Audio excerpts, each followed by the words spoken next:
اللہ کے نبی حضرت محمد عربی صلی اللہ علیہ وسلم کی خدمت میں ایک عورت حاضر ہوتی ہے اور کہتی ہے میں نمائندہ بن کے آئی ہوں عورتوں کی، ایک مسئلہ آپ سے پوچھنا ہے۔ ہماری عورتیں فکر مند ہیں۔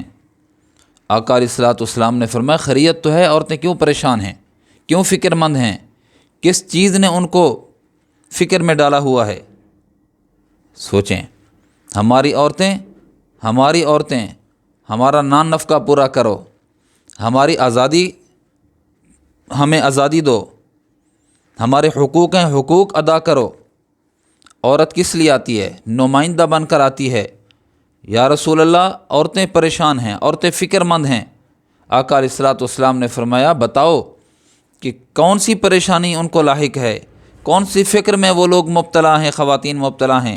عورت کہنے لگی، قیادت کرنے والی عورت کہنے لگی یا رسول اللہ عورتیں اس وجہ سے پریشان ہیں کہ مرد ہونے کی وجہ سے مساجد میں نماز ادا کرتے ہیں، ان کو جماعت کا ثواب ملتا ہے۔ مرد اللہ کے راستے میں نکلتا ہے، جان قربان کر دیتا ہے، تو ان کو اللہ کے راستے میں نکلنے کا ثواب ملتا ہے۔ اللہ کے نبی صلی اللہ علیہ وسلم، مرد بہت سے کام کرتا ہے، جنازے میں شریک ہوتا ہے، عورتیں جنازوں کی نمازوں میں شریک نہیں ہوتیں، تو فرض کفایہ مرد ادا کرتا ہے، عورتیں اس سے محروم ہیں۔ اور بھی بہت سے اعمال گنوائے۔ اللہ کے نبی وہ مرد اعمال کرتے ہیں جن کی وجہ سے ان کے نام اعمال میں درجنوں ثواب لکھا جاتا ہے، بے شمار ثواب لکھا جاتا ہے۔ یا رسول اللہ ہم عورتیں ہیں، گھروں میں بیٹھی ہوئی ہیں، گھروں میں پابند ہیں، بہت سے وہ اعمال جو مرد کرتے ہیں ہم عورتیں عورت ہونے کی وجہ سے نہیں کر سکتے۔ مرد تو ہم سے بڑھ گئے۔ دیکھیں مقدمہ کیسی لڑ رہی ہے اور کس چیز کا لڑ رہی ہے۔ ہم عورتیں وہ بہت سے کام صنف نازک ہونے کی وجہ سے، عورت ہونے کی وجہ سے نہیں کر سکتے، تو ثواب میں تو ہم مردوں کے پیچھے رہ گئے۔ قربان جاؤں صحابیات کے اس فکر پہ قربان جائیں۔ اللہ کے نبی صلی اللہ علیہ وسلم نے فرمایا ہاں عورتوں کا یہ فکر کرنا یہ بنتا ہے، فکر کرنا بنتا ہے، لیکن آپ جا کر اپنے بھیجنے والوں سے جا کر کہو کہ آپ کو پریشان ہونے کی ضرورت نہیں، آپ کو فکر کرنے کی ضرورت نہیں ہے۔ میں محمد بتانا چاہتا ہوں، اعلان کرنا چاہتا ہوں، جو عورت گھر میں بیٹھ کر اپنی عزت اور ناموس کی حفاظت کرتی ہے، جو گھر کے اندر بیٹھ کر اپنے شوہر کے مال کی حفاظت کرتی ہے، اپنے گھر میں بیٹھ کر اپنے بچوں کی تربیت اور اچھی پرورش کرتی ہے، اور جو عورت گھر کے اندر رہتے ہوئے رات کے وقت جو بے حیثیت ماں کے رات کے وقت جو جاگتی ہے اس کو فلاں ثواب ہے۔